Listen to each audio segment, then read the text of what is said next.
CNN's Kaitlan Collins was reporting on the Iran-Israel strikes when she was interrupted with news of the ceasefire confirmation.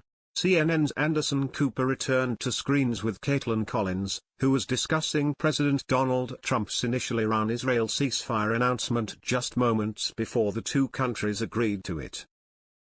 The broadcaster doubted whether it would come to pass before being proven wrong live on air as Anderson confirmed the warring nations had reached an agreement. Kaitlan said, "We're hearing incredibly optimistic views coming out of the White House, as far as how long this can hold and what this is going to look like.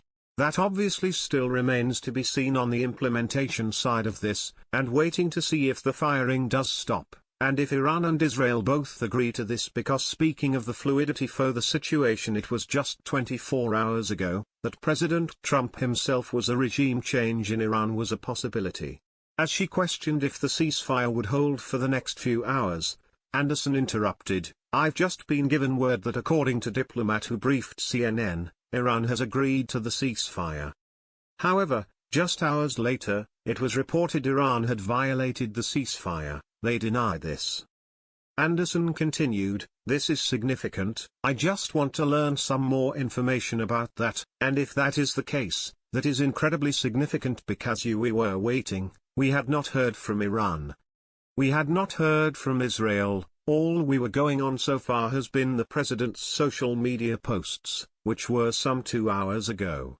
So again, that is the first indication that we have that Iran has agreed to this," the newsreader added. Less than 3 hours after Trump announced that the ceasefire was in effect, the deal appears to have crumbled after Israel said it had identified missiles launched from Iran into its airspace.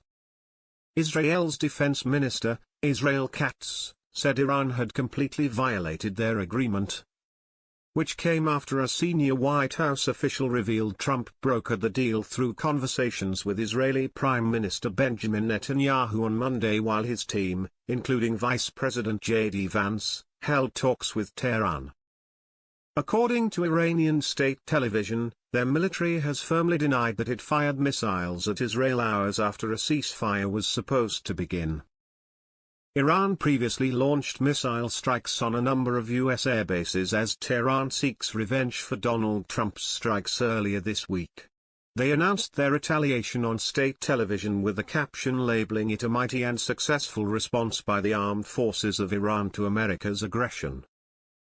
Just before the explosions, Iranian President Masoud Pezeshkian wrote on X, formerly known as Twitter, "We neither initiated the war nor seeking it, but we will not leave invasion to the great Iran without answer."